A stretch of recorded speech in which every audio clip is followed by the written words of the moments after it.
Mary, thank you for joining us. I'm glad I'm here. If they were making a movie of your life, and it's been a fascinating life even up to now, 25 years, I think that the beginning would have to be the explosive moment at the Grammys where you're singing, Queen Latifah is officiating over a wedding of dozens and dozens and dozens, and then Madonna comes out. Madonna just happens to be there right beside you. Tell us what that felt like, your pal. I always sort of imagine it to be like what a wedding day would feel like, where there's like months and months of preparation. Then the moment happens, you're like, wait, that was like, it happened so fast. You're trying to hold on to every moment. And I think actually the real moment for me was the day before, because that's when there's no pressure, there's no cameras. You really just like get to be present in the music and the performance and what's actually happening. The day of, it's very flashy and the celebrity and there's ego and stuff. But the day before, I really got to sit with what was happening, and that it was far from ego or career. It was just really about this beautiful moment, I think, in pop culture that, there was something really profound that we had to say, and it was a really moving, it was extremely moving, yeah. So the beginning of the movie, the very beginning of the movie, where would you start the movie, and who would star as you? I don't know. Well, probably I hope it's you. Yeah, come think about it. I kind of hope it. Yeah, I want to do my own movie. Listen to her enunciate. Do the thing from Anchorman. What? Oh, unique New York. The Human Torch was denied a bank loan. You see? She That's can totally really do She it. can totally do it. It's She one can of do my radio. favorite movies. So how would it begin? Where would you go with your movie? Where would it start? I think probably would go present day, and then we'd like jump around. I don't know. Yeah. See. Well, how about 6 when you start teaching yourself piano? Yeah. That is so amazing. And watching you perform and just, practicing and warming up on the keyboard. It's just a girl and her piano. It's the most simple and true thing that you can see. And that comes through your music, your heart, everything just comes through in your music. So beautiful. Thank you. Yeah, your music is very, very serious, but the new album is a little bit lighter. It's I often wondered if you could do songs about rainbows and bunny rabbits and stuff like that, but because your music is very, very, very serious. But this one is a little bit lighter. Tell us about the new album. Yeah, I think people are also confused when they meet me because they hear the old record and they're like, "You are a very positive person." I'm like, "No, I'm really like I think."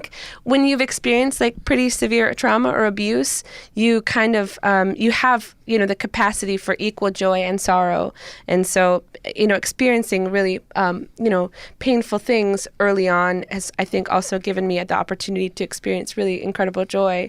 So it makes sense. I think the first 2 albums I made when I was still processing a lot of grief and turmoil, those albums I wrote like 5 years ago, and even She Keeps Me Warm, that most of those verses, most of the words I wrote about 4 or 5 years ago. So even my writing has improved and is in a new place. So this new record, it would be silly to not share that joy. And the full record is actually pretty faceted and multifaceted in terms of, sonically, but it is a pop album, and there's, it ranges from everything. But the single itself, Secrets, is very upbeat and very fun. And I've never written a fun song before, so I'm excited about where it's at. We're talking with Mary Lambert, of course, with the hit She Keeps Me Warm. Also, Glamour magazine's list #1 for summer music. Did How you does hear that feel? Yeah, they're so sweet. How awesome is that? Tell us about how you came to be on Macklemore and Ryan Lewis's song, Same Love, and how that moment happened, that moment where you were from a barista to a superstar, almost like that. I hear people like celebrities and singers, they all say, they're like, well, I got this call. And I knew when my friend Hollis called me, I was like, oh my God, this is my call. This is my moment. And all she said, she's like, do you want to do a song with Macklemore? I was like, yes, I'll pencil it in my schedule. Like, I'll make it work. It was, I had about 2 hours with the chorus. They sent me the track, and they had actually tried everybody out. I was like kind of a last resort. And so I wrote the chorus in about 2 hours. I thought about what I would say if I was able to address the world as someone that identifies as a Christian and a lesbian, who sort of straddles both of those worlds, and to face, scrutiny on both sides, but primarily, persecution from the Christian community. And what would I say? And I think we get fixated on debates and legislature and proving a point and fighting. But really, the only way you can ever change someone's opinion is through their heart. And so if they can see by example that you're a kind, loving person, that, you also deserve the same rights as everybody else. And this is a story that's familiar to you, too, because your mother was sort of excommunicated, if you will, when you were, like 6 years old or very young, because she came out. Yeah. And then, so then how you journeyed back into the church, you gave them another try, and then found yourself on the end of the boot again. Yeah. Where does this forgiveness in your heart come from? Like, what is your mantra? What keeps you so positive every day?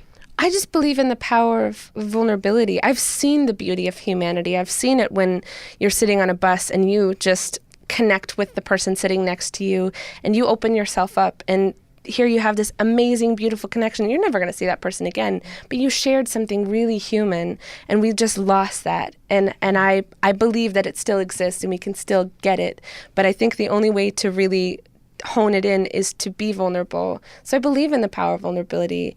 And that's sort of what I try to, practice and preach in my life.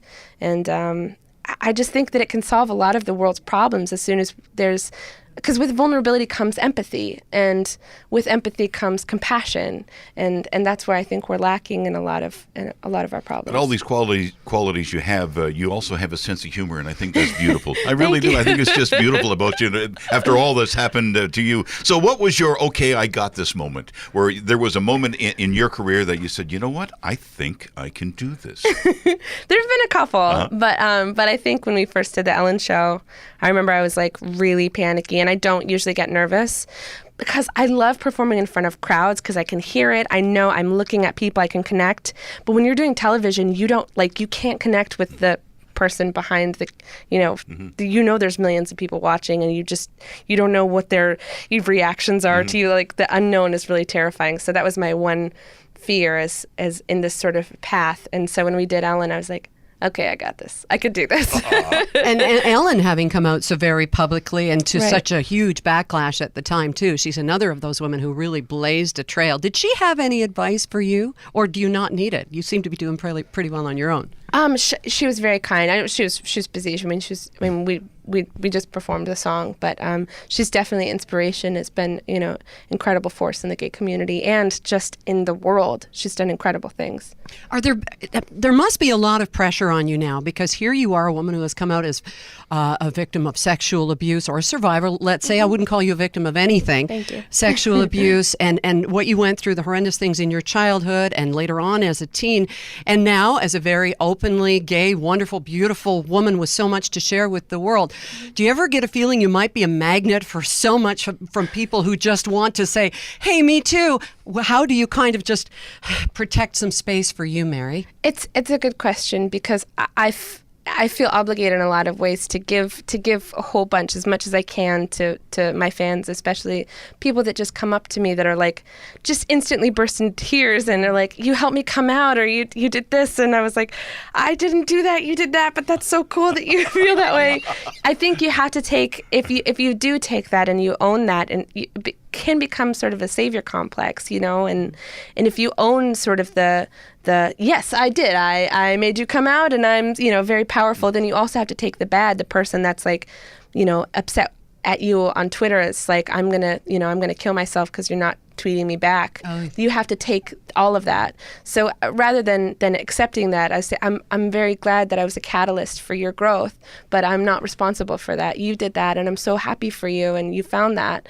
But I'm always me, and you're always you, and so that separation is really important. But I like to connect as much as I can. Well, the future looks very, very bright for you. Very bright. This is just the beginning. And going back to the movie theme of the beginning, the title of your album, which comes out in October, might be a good movie title too, right? Heart on my sleeve. Absolutely. My mom always told me, she's like, Mary, you always wear your heart on your sleeve. I always heard it from everybody. It was sort of like you shouldn't be that way. And then I'm like, no, this is good. Like, so it's kind of, I'm taking the phrase putting back. your hand out. Sometimes you get a nail in it. I remember them telling me that as a kid at a Christian camp, and you're putting your hand out. So protect yourself, protect yourself.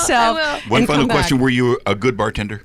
I'm one of the best bartenders you ever meet. Really? Now I just charge $10,000 for a cocktail. I thought she was a barista. You said both. I both. Yeah. She did, yeah. I love drinking. There you go. Well, she hydrates. Let's just say hydrate. Oh boy. This is a good time to wrap it up. Yeah, maybe. You want to sing for us? Thank you so much, Mary. Good luck. you. Break a leg, and please come back to Toronto. We'd love to have you here. I love it here. Mary Lambert.